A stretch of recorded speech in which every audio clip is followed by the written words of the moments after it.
नमस्कार। कभी कभी आपको जब इश्तेहारों में देखते होंगे, एक एक एक पेज का अखबारों में इश्तेहार आता है और रोज आ रहा है और उसमें बताया जाता है कि फर्क सीधा है, फर्क साफ है। और तब ये पुरानी सरकार, अखिलेश यादव की सरकार से वर्तमान सरकार सरकार अपनी तुलना करती है और बताती कि यूपी को कहां लेके पहुंचा दिया है। सुकरात ने एक बड़ा अच्छा जुमला कहा था और उनको ये डर था कि ये सत्ता के रूलर्स जो होंगे, वो इसी तरह का वितंडावाद क्रिएट करते होंगे, डिमेगोगी कहते हैं। तो उन्होंने कहा था, सुकरात लगातार ये कहते थे कि जो सत्ताधारी होगा, वो आपसे झूठ बोलेगा, आपको इस तरह से वो प्रभावित करेगा कि आप कन्विंस हो जाएंगे और सत्य झेलते हुए भी आप उससे वाबस्ता नहीं होंगे और उसको समझ नहीं पाएंगे। ये सुकरात को भी डर था। जब आप देखते हैं फर्क के बारे में इस तरह से बताया जाना कि फर्क साफ है, दरअसल फर्क ही तो साफ नहीं है। यही हमारी समस्या है। और इसलिए साफ नहीं है, इसलिए सत्ताधारी झूठ बोल के निकल जाता है कि आप उस सत्य को समझ नहीं पाते हैं। यही डर सुकरात को था कि समाज अगर सत्ताधारियों के झूठ को नहीं समझेगा तो वो गुमराह हो जाएगा, और गुमराह हो जाएगा तो प्रजातंत्र की मशीन चलती रहेगी और इसी तरह शोषण होता रहेगा। हम आज आपसे मुखातिब सिर्फ इसलिए हुए हैं कि आपको वो सत्य बताए जो कि सत्ता नहीं बताता है, जो सत्ताधारी दल नहीं बताता है, जो एडवर्टीजमेंट में नहीं होता है अखबारों के। लेकिन अखबार पैसा खा खा के सत्ताधारियों के इस समय खूब बेढक की तरह फूल गए हैं, लिहाजा वो कोई भी असली सत्य आपको नहीं बताएंगे। आपने गौर किया होगा, 17 सितंबर की बात है, मुख्यमंत्री आदित्यनाथ ने एक आंकड़े दिए थे और बताया था कि साहब, अनएम्प्लॉयमेंट रेट, बेरोजगारी दर राज्य में जब वो आए थे तो 17% थी। जब वो 2017 के मार्च में आए थे तो 17% थी। मतलब 2016 में 17% थी। और उन्होंने आज का जो रेट है, ये 2017 सितंबर को बताया था कि अनएम्प्लॉयमेंट रेट सिर्फ 4.5% है। वो आंशिक रूप से गलत बोल रहे थे और आंशिक रूप से सही भी बोल रहे थे। दरअसल गालिब का एक शेर है, रही न ताकते गुफ्तार, रही न ताकते गुफ्तार, और अगर हो भी तो किस उम्मीद से कहिए कि आरजू क्या है। आज हमारा युवक वहां पहुंच गया है कि अब वो जॉब तलाशने के लिए भी नहीं आता है, क्योंकि जानता है कि उसको नौकरी मिलने नहीं जा रही है। तो योगी जी ने जब ये कहा था कि 2016 में 17% अनएम्प्लॉयमेंट था, तो उसका कारण उन्होंने नहीं बताया था। उसका कारण था नोटबंदी। नोटबंदी की वजह से वो सारे जो जॉब सीकर्स थे, दरअसल में यूईआर जो होता है, अनएम्प्लॉयमेंट रेट, ये जो टोटल जॉब मार्केट में लोग होते हैं, जॉब की तलाश में होते हैं, जॉब कर रहे होते हैं, या जॉब उनको मिलने के प्रोसेस में होता है, इन सब को लेके अनएम्प्लॉयमेंट रेट बनता है कि उसमें कितने लोग अनएम्प्लॉयड हैं और कितने लोग तलाश रहे हैं जॉब, और कितने कम है। तो हुआ ये कि जब नोटबंदी हुई तो सारे लोग वापस चले गए, जॉब तलाशना बंद कर दिया। तो ये आप ताज्जुब करेंगे कि उस समय जो जॉब तलाशी की दर घटी है, वो इतनी ज्यादा थी कि एक करीब 20 लाख लोग जॉब की तलाशी से नोटबंदी के बाद चले गए। और ये जो दर था वो घट के 46.32% से घट के 38.4% हो गया, यानी कि 11 लाख लोग जॉब मार्केट से बाहर हो गए, क्योंकि उनकी उम्मीद हो गई, जब फैक्ट्रियां बंद हो गई नोटबंदी के बाद, तो 11 लाख लोग वापस चले गए। तो जो लेबर ये होता है, इसको एक रेशियो कहते हैं, LFPR, labour force participation rate, कि कितने लेबर फोर्स पार्टिसिपेट कर रहे हैं, मतलब वो हमारे फोर्स में कितने लोग जुड़ रहे हैं, इसको कहते हैं LFPR। LFPR घट के नोटबंदी की वजह से अचानक, और नोटबंदी किसने की थी ये भी आपको मालूम हो गया, तो ये अचानक घट के 46.32% से 38.4% हो गया। मतलब कि जॉब चाहने वालों की संख्या कम हो गई, वो वापस गांव में चले गए। गांव में चले गए तो नौकरियां नहीं रही, नौकरी चाहने वाले नहीं रहे, तो उनका, जिनको काम मिला उनका परसेंटेज बढ़ गया। ये किस्सा हुआ था। जैसे ही ये इन्होंने देखा, योगी जी ने कहा कि हम जब आज आए हैं तो 4.5% है। दरअसल वो गलत बोल रहे हैं। जब वो सत्ता में आए थे, ठीक जिस वक्त वो सत्ता में आए थे, आज वो ये दावा कर रहे हैं कि उनका 4.5% हो गया है। जिस मार्च में वो सत्ता में आए थे, उस समय अनएम्प्लॉयमेंट रेट जो था वो 3.5% था। आज आप उससे भी ज्यादा बढ़े हुए हैं, आपकी स्थिति बहुत अच्छी नहीं है। लेकिन उन्होंने असत्य या अर्ध सत्य बोला है। 2016 का आंकड़ा लिया, जो नवंबर में नोटबंदी की वजह से अनएम्प्लॉयमेंट रेट बढ़ गया था, उसको लेके उन्होंने ये बात कही थी। इनके अफसरों ने जानबूझ के ये दिया है ताकि अर्ध सत्य बताएं। अब इसका दूसरा पहलू देखिए, जो एक्चुअल फिगर होती है वो एम्प्लॉयमेंट रेट से ली जाती है, अनएम्प्लॉयमेंट रेट से नहीं, क्योंकि अनएम्प्लॉयमेंट रेट जो होता है वो LFPR का रेशियो होता है, लेबर फोर्स पार्टिसिपेशन रेशियो। तो ये उन्होंने असली बताया। अब आपको दूसरी बताए, एम्प्लॉयमेंट कितना मिला। तो अप्रैल 2017 में योगी राज जब शुरू हुआ, तो उस समय काम करने वालों की संख्या 15 करोड़ 8 लाख से बढ़कर 16 करोड़ 92 लाख हो गई। 2017 से योगी राज जब शुरू हुआ, तब से लेके आज तक ये बढ़ोतरी हुई है, यानी 12% लेबर फोर्स में लोग और जुड़े हैं इन 4.5 वर्षों में। मतलब आप समझ सकते हैं कि 15 करोड़ 8 लाख से बढ़कर 16 करोड़ 92 लाख नए, मतलब कि लोग इस समय जॉब मार्केट में आ गए। और आप ताजुब करेंगे, 12% की यह वृद्धि हुई है, 12% की। और काम करने वाले, जो इस समय काम करने वाले हैं, उनकी संख्या 5 करोड़ 57 57 लाख से बढ़ के 5 करोड़ 58 लाख हुई है। सिर्फ 1 लाख लोग बढ़े हैं इन 4.5 साल में, सिर्फ 1 लाख लोग, यानी 0.02% बढ़े हैं। जबकि पॉपुलेशन, जॉब सीकर्स की पॉपुलेशन 12% बढ़ी है। तो हकीकत क्या है?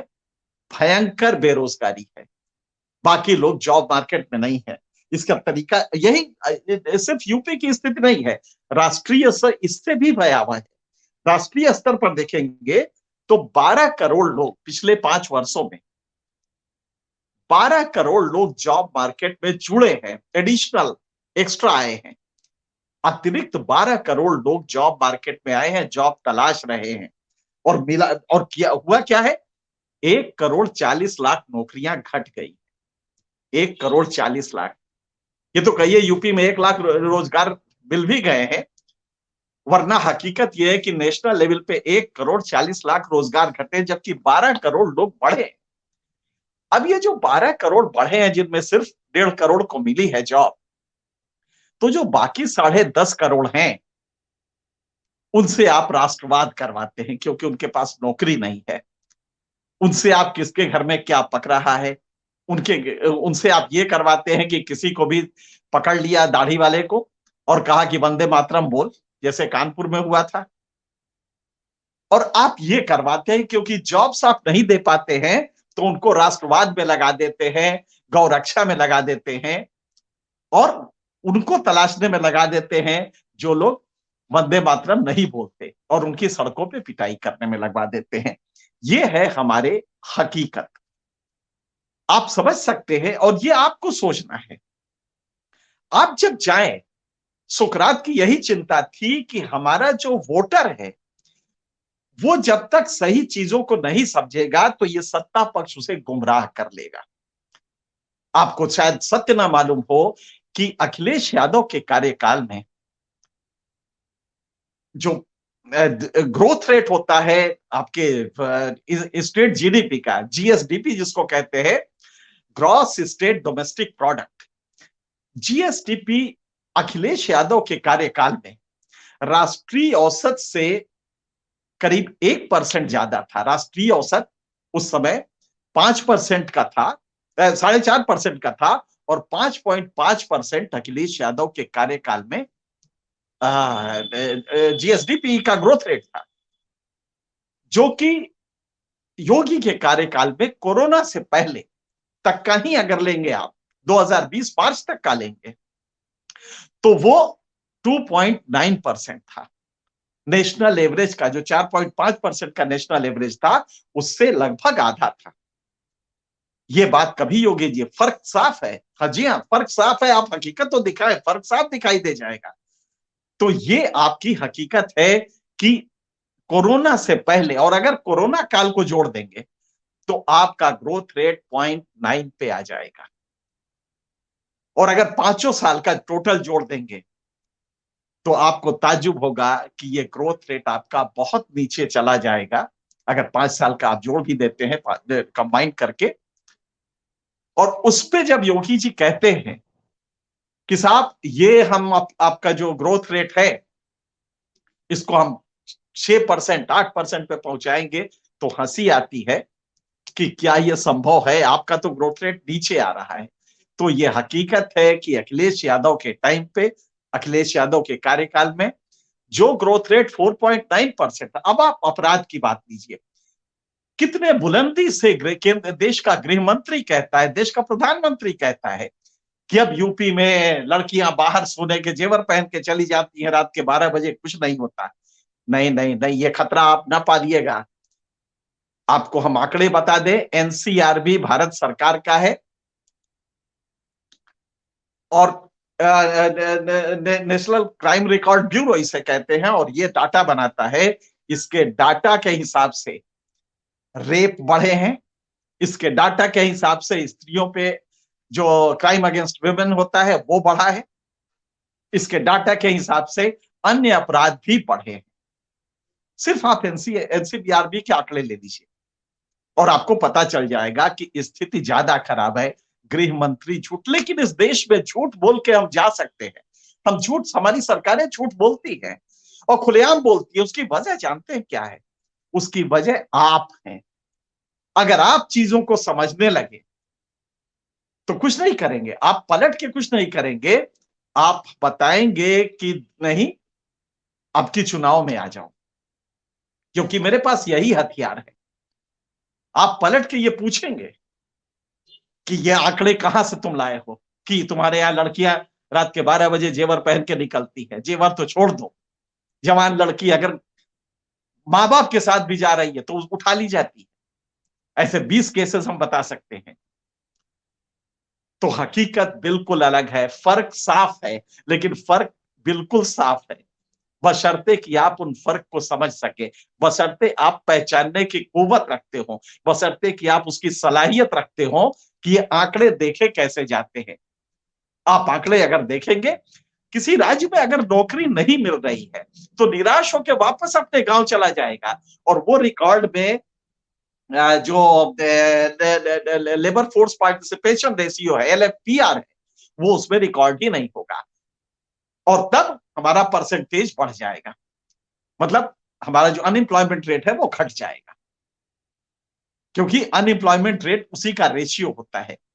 तो आप समझ सकते हैं कि बेचारगी में जो राज्य अच्छा परफॉर्म नहीं करते, सरकारें नहीं करती है, उनका अनएम्प्लॉयमेंट रेट कम हो जाएगा। देखना हमें यह कि एम्प्लॉयमेंट रेट कितना है, और उसमें यूपी फिसड्डी है। एम्प्लॉयमेंट रेट, आप ताज्जुब करेंगे कि देश में प्रदेश में जितने बच्चे हमारे नौजवान जुड़े हैं वर्कफोर्स से, उसके मुकाबले हमें नौकरियां नहीं मिली है, बल्कि उसके 1/10 भी नहीं मिली है। वो बेरोजगार ही घूम रहे हैं, बेरोजगारी बढ़ी है हमारे यहाँ।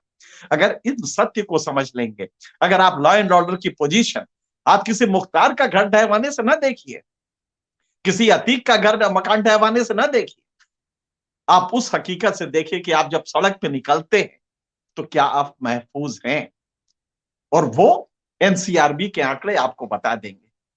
और इन सब से बचे, जो इसका विरोध करता है उसके लिए एक तैयारी रहती है। आपका ईडी इसी काम के लिए हो गया है। आप ताज्जुब करेंगे, ईडी अगर आप गौर से देखें तो कभी कभी लगता है क्या हम वाकई प्रजातंत्र में जी रहे हैं, प्रजातंत्र में सांस ले रहे हैं। हमारा ईडी 2540 केस करता है अगर पूरे देश में, तो उसमें 9 में ही कन्विक्शन होता है। इन्फोर्समेंट डायरेक्टर सरकार के बदला लेने का, राजनीतिक बदला लेने का एक बहुत खूबसूरत इस्तेमाल हथियार हो गया है। कमोबेश यही स्थिति इनकम टैक्स की है, कमोबेश यही स्थिति सीबीआई की है। और ये बात सुकरात से लेके आज तक तमाम जो डेमोक्रेसी के एनालिस्ट हैं, उन्होंने चीख चीख चीख के कहा है कि आप इस खतरे से बचिए। आपके सामने जो खतरा है, ये आपको नेशनैलिटी की, सिटीजनशिप की एक नई परिभाषा देंगे, जिसके अंदर वंदे मातरम न कहने वाला देशद्रोही होगा। और ये आप देख रहे हैं, देश का प्रधानमंत्री गवर्नेंस को इतना नीचे लाएगा कि वो गाय की बात करेगा, वो गंगा माँ ने हमें बुलाया है, वो ये कहेगा, कोई पलट के पूछे कि अच्छा क्या व्हाट्सएप कॉल किया था गंगा माँ ने, कैसे बुलाया था आपको। तो हकीकत यह है कि हमारे सत्ता में बैठे लोग, हमारी चूंकि अंडरस्टैंडिंग पुअर है, हम चीजों को नहीं समझ पाते हैं, तो वो कुछ भी कह के निकल जा रहे हैं, कुछ भी इश्तेहार दे के निकल जा रहे हैं, और हम पलट के जवाब नहीं दे पाते हैं। पर जवाब देना होगा, और उसके लिए हमें चीजों को समझना पड़ेगा। अगर आप चीजों को समझ जाएंगे, प्रजातंत्र का गवर्नेंस इतना घटिया नहीं होगा जितना इस समय है। फिलहाल आज के लिए इतना ही। हम फिर आपसे अगले कुछ समय में मिलेंगे और किसी नए मुद्दे पे मिलेंगे, ताकि मेरे मकसद सिर्फ ये है कि आपको हम उसके बारे में बता पाए जो सत्ता का सत्य है, जो हमारे जीवन का सत्य है, जो कि सरकारी आंकड़ों से ही दिखाई देता है, लेकिन वो छिपाए जाते हैं, हमें कुछ और दिखाया जाता है। वो सत्ता कोई भी हो, हम यही करेंगे और हम आपको इसके बारे में बताते रहेंगे, ताकि आप अपने को तैयार कर सके एक बेहतर प्रजातंत्र के लिए। फिलहाल आज के लिए इतना ही, अगले हफ्ते फिर मिलेंगे। नमस्कार।